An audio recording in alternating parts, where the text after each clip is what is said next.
Henry Cavill's career thrives on bold choices, from the Tudors to Superman. Discover how his dedication to meaningful roles shaped his legacy. Hello viewers. Welcome to Stats In. If you're just joining us, please subscribe and don't forget to turn on notifications bell for more videos.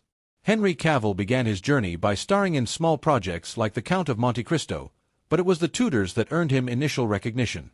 Since then, Cavill has been steadily climbing the ladder of success, thanks to his undeniable talent and striking screen presence. More often than not, Cavill is excessively praised for his chiseled jawline and action hero physique that overshadow the dedication he has for the craft. The actor within him is certainly dedicated to making bold choices and committing to meaningful storytelling. Henry Cavill has always wanted to explore more grounded and complex characters, and that is evident after his take on a transformative role in the Tudors. In the show, he played Charles Brandon, a close confidant of King Henry VIII.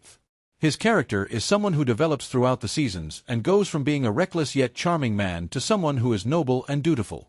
In an old interview clip, Cavill was asked if he preferred playing the playboy or family man side of Brandon, and he said, "The family man, the conscious and duty thing, the more grown-up thing, the playboy is, there's only so far you can go with that as an actor."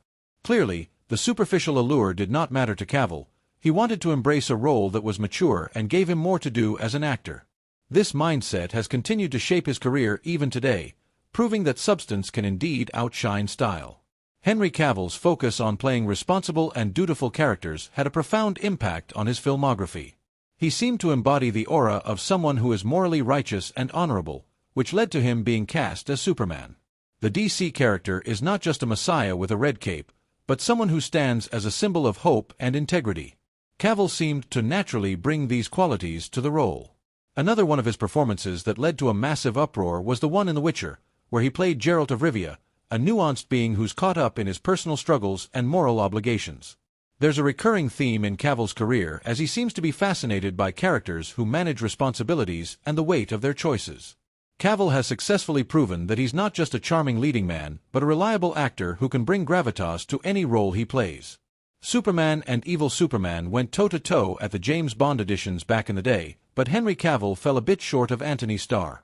It is not every day that two superheroes battle it out for a role, but the audition tapes of Henry Cavill and Anthony Starr for James Bond from 2005 have been released. The two joined two other stars, Rupert Friend and Sam Worthington, to be 007, but all four ultimately lost out the role to Daniel Craig. Cavill has long been considered to be the perfect man for James Bond. The actor seemingly received endorsement from Casino Royale director Martin Campbell, but it never came to be. However, the audition tapes reveal that Cavill had stiff competition from the Homelander actor, who was a relative unknown back then. While Henry Cavill seems to be tailor-made for the role of James Bond, the Boys actor Anthony Starr seemed to be a bit of a wild card for the spy role. The audition tapes of the stars, along with Sam Worthington and Rupert Friend, were leaked by YouTuber Ron South, who reportedly found the VHS tapes in a movie studio bin. The Witcher star Anya Kalatra shares a quirky habit, watching people alone at pubs, while reacting to Liam Hemsworth replacing Henry Cavill. When The Witcher first premiered on Netflix, people may have perceived it as just another adaptation that wouldn't do justice to the source material. Little did they know that Henry Cavill was a huge fan of the story and would do anything to stick to the source. So much so that he chose to leave the show rather than see the story go haywire. Also starring Anya Kalatra, Freya Allen, and Joey Beatty among others, The Witcher went on to be one of the most successful IPs on Netflix, filled to the brim with insane action sequences, thrilling plot points, and talented stars. With Liam Hemsworth taking over as the titular character, fans may have to wait and see where the story takes them. In the meanwhile, another popular star from the show has some choice words to say about her overnight stardom, all thanks to The Witcher. The world changed almost overnight for UK-born actress Anya Kalatra. She began her career in theater and small roles in television shows, much like most actresses of her generation. Cavill was born in Jersey, the largest and southernmost of the Channel Islands, which are dependent territories of the British Crown and are located off the coast of Normandy, France. He is the fourth of 5 sons of Marianne Cavill, née Dalgliesh, a secretary, and Colin Cavill, a stockbroker. The family lived in St. Helier, where Henry Cavill grew up playing computer games with his brothers. At age 13, he left Jersey to attend the Stowe School, a boarding school in Buckinghamshire, England. At Stowe, Cavill developed an interest in acting and participated in school productions, including Grease, A Midsummer Night's Dream, and Tom Stoppard's Dog's Hamlet. At age 16, he and his classmates had the opportunity to be extras in the movie Proof of Life, 2000, starring Russell Crowe. While on set, Cavill introduced himself to the recent Oscar winner, who encouraged him to pursue acting professionally. Cavill soon landed a role in Vendetta, 2001, followed by another in Kevin Reynolds' big-screen adaptation of The Count of Monte Cristo, 2002. For the part of Albert Mandigo, Cavill, who has said that he was teased for being overweight as a kid, was encouraged to lose several pounds.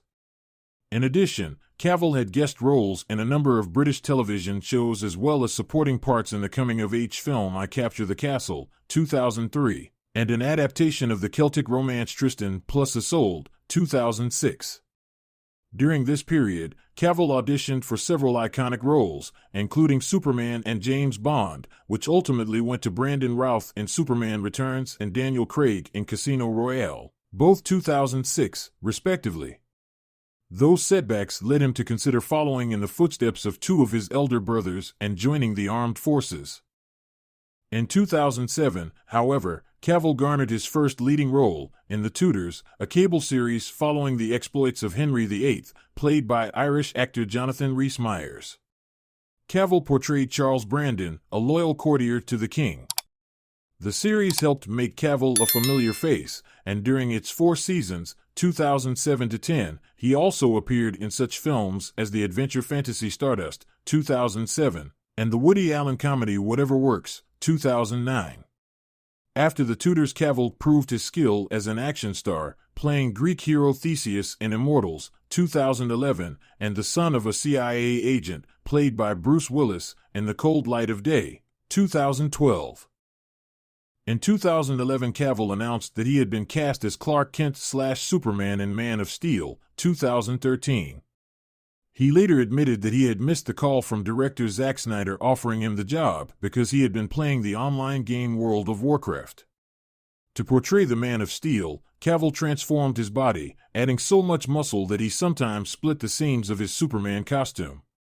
He also had the opportunity to work alongside Crowe, who played Superman's father. Jor-El. Cavill went on to reprise the role in Batman v Superman, Dawn of Justice, 2016, starring opposite Ben Affleck as Batman, and in Justice League, 2017, featuring such DC comic book heroes as Wonder Woman, played by Israeli actress Gal Gadot. In between Superman films, Cavill starred in director Guy Ritchie's big-screen adaptation of The Man from UNCLE, 2015, playing a CIA agent who teams up with a KGB agent, played by Armie Hammer, and in Sand Castle, 2017, portraying a Special Forces captain on a 2003 tour of Iraq. Cavill then played the main antagonist in Mission Impossible Fallout, 2018, the 6th installment of Tom Cruise's Mission Impossible series. In 2019, he assumed the lead role in the hit Netflix series The Witcher, based on the novels by